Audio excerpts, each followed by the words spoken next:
এক ছোট্ট গ্রামে বাস করত এক গরিব মুসলিম পরিবার।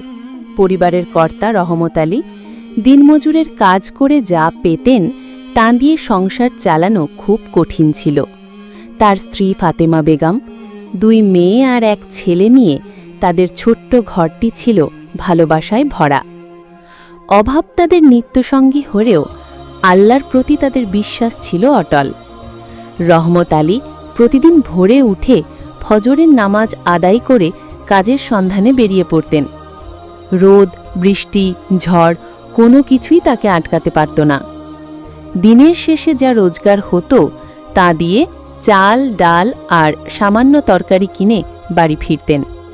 ফাতেমা বেগম অত্যন্ত যত্নের সাথে সেই অল্প উপকরণ দিয়ে সবার জন্য খাবার তৈরি করতেন। তাদের ছেলেমেয়েরা জানত অভাব কী, তাই তারা কখনো কোনো কিছুর জন্য বায়না ধরত না। ঈদের দিনেও তাদের ঘর